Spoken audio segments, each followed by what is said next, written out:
So today I'm going to talk about how lightweight wallets work. If you've sent or received Bitcoin before, you've probably done it using a lightweight wallet. But I'm going to talk you through the different types anyway, just in case. So this is just basically what I'm going to talk about. First wallet, and then two different ways that lightweight wallets work, SPV and Neutrino. So the first wallet. When Bitcoin was released in 2009 by Satoshi, the software that he released was a bit of a mess. It contained the miner, the wallet, and node all in one bit of software. And how the software worked is that the miner will mine blocks. The node would receive blocks and transactions from other nodes, and then the wallet would be notified when transactions were for that particular wallet. To do this, the node would receive and verify every transaction that it received from other nodes,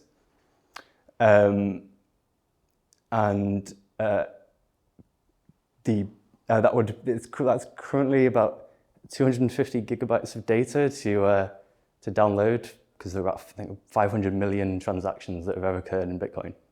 And using the software that Satoshi originally released, which is still used today, called Bitcoin Core, it's the main software that's used for nodes. You have to download and verify all of these transactions before you can start even using the wallet that's built into that software. This can take quite a while to just download the data, and verifying it can take you even longer. So even on a powerful computer, it can take a few days. And obviously this is quite impractical for like mobile phones, because data plans, you might get like 30 gigs of data if you're lucky. So downloading all of this can be quite a hassle. And also, if you were to do it like this, you'd have to keep downloading every new block as it came, and that would be about 50 gigabytes every year that you'd be downloading, which isn't really suitable for mobile phones. So obviously a different solution was needed. Luckily, Satoshi, the creator of Bitcoin, sort of knew this and came up with an idea called simplified payment verification to try and solve this issue. So in the Bitcoin white paper, this is what Satoshi said. You probably won't understand what it's talking about, but the idea of SPV is that it can use two important properties in Bitcoin to be able to verify transactions without having to download and verify all of this data. And it relies on proof of work and the Merkle root, which I'll explain more about. I'm not going to talk much about proof of work, but the main thing that you need to know for SPV is that it prevents an attacker from creating like fraudulent blocks really easily, which would be a problem for SPV. So the Merkle root is found in the block header.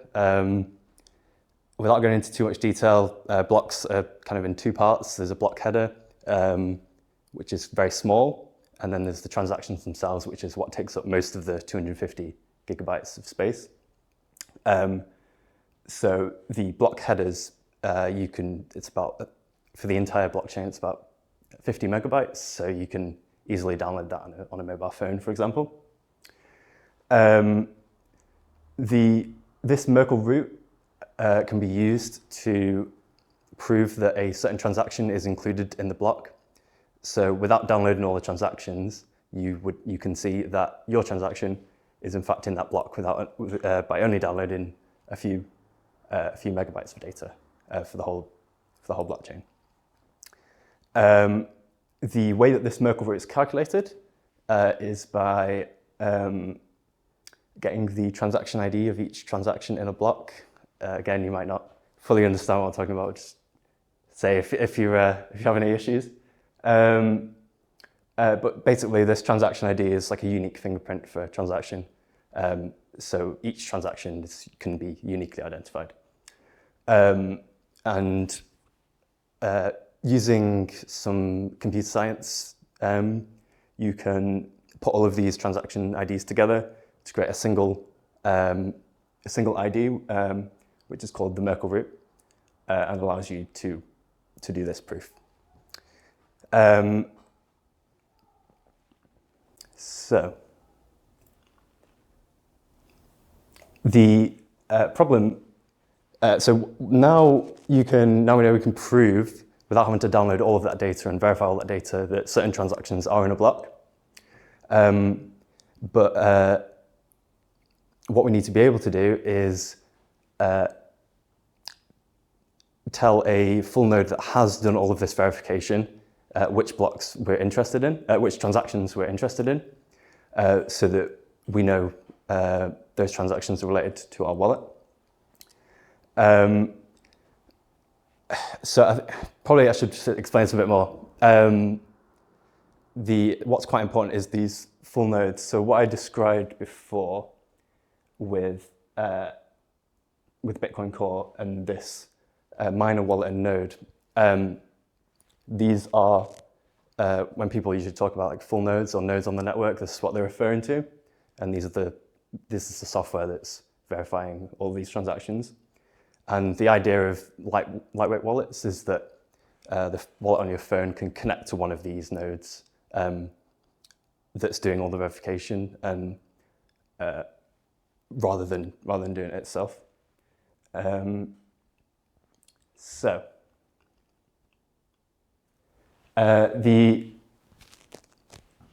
naive way that you could think of to tell a full node which transactions you're interested in is just tell them all of your addresses. And then when they received a transaction that was relevant, they would just send it to you. But this would be quite bad for privacy, because you'd be telling some random person on the internet, this is my wallet and this is how much money I have, and they'd be able to track you in the future, all of the payments that you make. So Bloom filters were introduced to try to fix this. There are some problems with that though, which I will discuss.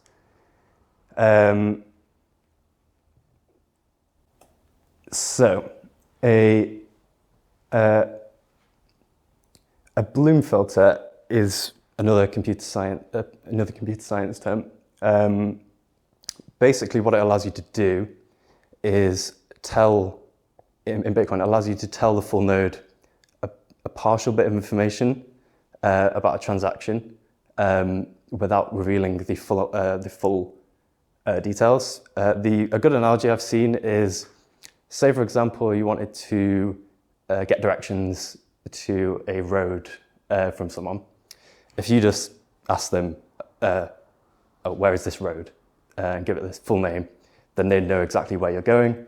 And that was the solution that I just discussed before, where you're just telling them all your addresses. With Bloom filters, it's sort of like going, can you tell me the directions to all places that end in like TH, or road names that end in TH? And then they can give you all of those directions.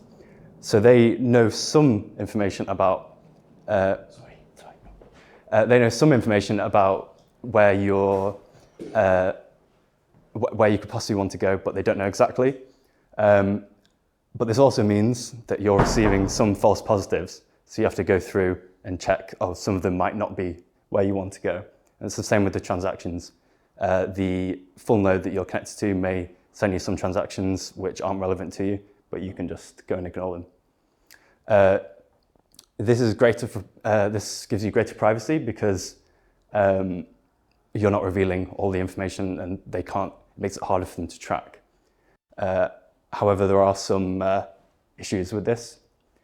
When it was first announced, people thought that this would improve privacy quite a bit, but over time, even the person who came up with the idea and created it is trying to remove it from the software, because it doesn't really bring many great privacy benefits, because it's quite easy to if you from the full node side, if you're connected to a lightweight wallet for quite a while, them asking you for certain transactions over and over again, you can like link them together and track them like you could if they were just giving you the full addresses. If linking that back to the street name analogy, if you were asking this like same person every week, or addresses to this place, addresses to this place, and then eventually they might figure out, oh, all these places might be like churches, for example, then they'd find out more information. Another issue with SPV, which Satoshi, again the creator of Bitcoin, identified, is in the white paper, and it's basically saying that if a miner has a lot of mining power, or has more than 51% of the mining power, they're able to create fraudulent transactions. And because you're not fully verifying them like a full node would, they're able to trick you into thinking that the transaction is valid when it isn't. And this would mean that in your wallet it would show up, oh, you've received money, but that transaction isn't actually valid. And if you tried to spend that money, other full nodes on the network who were fully verifying would go, no, this is not a valid transaction. You're trying to spend money that doesn't exist. Another issue, which, has anyone used Lightning at all? Just you. Another issue is that a node you're connected to can just not tell you about certain transactions, and you have no way to know if they're not telling you about transactions. But I'll talk about the issue with Lightning a bit later with that. The final issue, which is one of the main reasons that the person that came up with this idea wants to remove it from the software, is because of the denial of service risks. For people that are running full nodes, that, as I said, are the backbone of the network, when they receive these Bloom filters from lightweight wallets, they have to go through and scan all of the blockchain to see if transactions match this filter. So people can construct filters in certain ways that makes them have to go through like 250 gigabytes of data. So reading all that from disk can create problems where they like crash their node or something like that. So some of those issues were tried to be fixed with something called Neutrino, and that can be, if you wanted to find out more information about it, it's Bitcoin Improvement Proposal 157. And the idea behind Neutrino is that instead of with Bloom filters, where the lightweight wallet creates the filters and sends them to the full node, so where they're going, give me the directions to the street names that end in whatever. With Neutrino, the full node itself creates filters for each block that it has. So it's like someone going, oh, these are the directions for all the places, for certain places, and then the lightweight wallet itself verifies whether a transaction it receives is related to its wallet or not. The way that it does this is, again, I don't want to get into too many details, but every transaction in Bitcoin has inputs and outputs, and all of those inputs and outputs are turned into a single data structure for this filter. So your wallet can determine whether any addresses that it has are being sent money, or any money is being sent from addresses that you have using this filter. And when it receives these filters, and there's a match, so it goes, oh, there's a transaction in this block that is either giving me money or is spending money that I have. It then goes to request the full block from a full node. So that is the 1 megabyte about 1 megabyte of data that will be downloading from a full node. And this means that instead of with SPV, where over time it's quite obvious which transactions are related to which wallets. With this, because you're downloading the full block, it could be any of the 3,000 transactions in the block that person's interested in. So the person that's running the full node can't. It makes it much harder for them to determine which wallets that are connected to which lightweight wallets that are connected to them are related to which addresses. And also, a lightweight wallet could just randomly ask for blocks that don't contain any transactions that are related to them. That could also put you off. And also, it can request the filters and blocks from different full nodes. So there's no link between the filters and the full node. So this obviously brings a lot more privacy than than SPV. So there are also some issues with Neutrino. When there is a transaction that matches the filter, you do have to go and download the full block. So you are downloading a lot more data than you would with SPV, because with SPV, you're just downloading the single transaction that's relevant to your wallet. It also has the same issues as SPV in relation to if a miner has a lot of hash power or mining power, they can still give you fraudulent transactions and you wouldn't be able to tell. Another one is the main software that's used for full nodes, Bitcoin Core, hasn't introduced this yet. I don't think. Is that still true? Have they added it? It's there, but I don't know if it's on by... It might have, oh yeah, okay. It might not be on by default. There we go. So a lot of full nodes on the network, you can't get these filters from. And like with SPV, you have to have these full nodes that are running for lightweight wallets to connect to. So you need to have a strong network of full nodes for this all to work anyway. So Neutrino is used in most Lightning wallets. And as I was saying before, the reason it's used in Lightning is because it's really important that you don't miss any transactions in Lightning.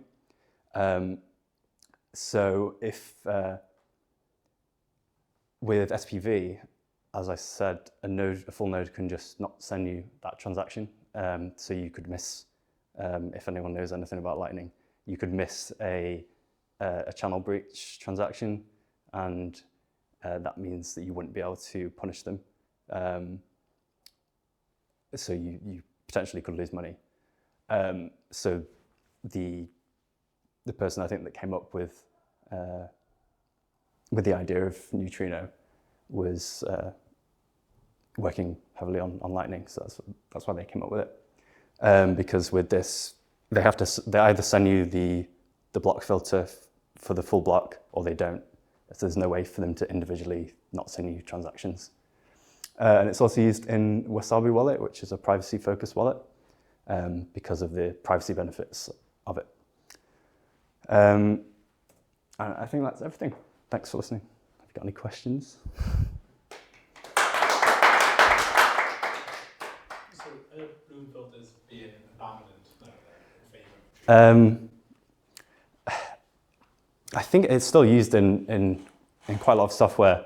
So it was Matt Corello, I think, that wants to get it removed. I don't know if it has been removed yet or not. And a lot of people in response were like, but this is used by loads of wallets. Please don't get rid of this. So I don't know what's happened with that. But yeah, I think some developers don't want to move towards the Neutrino approach as well, because it might encourage less people to run full nodes, and they don't want that to happen. So yeah, you'll get some people that say this is the way, Neutrino is the way to go, and some people that will say everyone should run full nodes. So you shouldn't use either, but yeah, I'm not sure. Well, I'd say at the beginning you were saying about the practicalities of running a full node on a mobile device. Obviously, yeah, if we say you've got the initial block download is obviously a large quantity. Yeah. But say, okay, running on Wi-Fi for X amount of days. Yeah. Realistically, as far as a hardware requirement for running the node itself, because like 1 megabyte, every 10 minutes is trivial these days for actual data usage. But as far as the hardware requirement goes for actually running the node sufficiently, are we there, do you reckon? For mobile phones, well, as I said, like you still do have to be downloading the blocks every 10 minutes, which if you're on Wi-Fi on your phone, then that's fine. If you're not, then that might be too much for you. And also, it's quite inconvenient because when you first start up your the wallet again, say if you've had it offline for a week, it's got to go and download all those blocks again. So that might be a few hundred megabytes of data, and it's got to verify all those blocks, which on a phone it might take a few minutes before you can send or receive transactions again. So I don't think we're there yet, but to bring up obviously this HTC brought out their crypto phone, which has got a fully verifying node built in. My assumption is that it's just in their instance they've just got it running in the background. So as far as fetching goes, it's just continuing to be doing it. It's just like I hate to think what that's doing on the battery. Because I can't think what that would do to your battery. Level of, like, I can't really picture it at the moment as to how much processing that is requiring in the background compared to the general running of the device. Yeah, so I don't know much about mobile phone battery usage, but every Core i7 they do 100 transactions a second. So you're looking at 2,000 transactions, so 20 odd seconds for a block, and arms are up there. The issue is overheating. They're actually very fast. Sure. The issue is having the latest phone. It can't run flat out. Exactly. Because it'll overheat. That's the constriction. Yeah, because it's like you can't have the phone might be able to keep up and everything, but if it's running 90%, then it's not going to be a great user experience. But hopefully we get there in the future, because if everyone can just run a full node on their phone, then great. Do you think that's practical? But who knows? So if you assume that the whole world will be running their own node. I don't know. You want that? I don't think so, but we can only hope, right? But as I mentioned, issues with like lightweight wallets, but I don't think there have been any practical attacks that have actually happened before with SPV. So most of the attacks that happen on exchanges, and people get hacked. So I don't think I don't know if anyone knows if anyone's ever been attacked in that way. But as I mentioned, we do need to have the lightweight wallets to have to connect to full nodes to get this data. So we do need some number of nodes running to keep it working. But yeah. Couldn't it be incentivized by the wallet owner running a node and they take a cut? It could be. That's one thing that people have always said: how do you monetize your node? So delivering the info that you need. No. I hadn't really thought about that. Go on. I was going to say, you build a model where people make money. So if you look at a routing node, for example, for second layer, then that's a model where if you were to have inbound and liquidity, then you're able to have a reliable routing path where payments can go through. Then you're taking making fees for that for channeling those transactions. At which point, because by proxy you're running on Lightning, you have to have a bit 157 node running. You are serving that if needed, and people want to connect to you. That's incentives, isn't it? Yeah, keep that going. Any other questions? No? Thanks.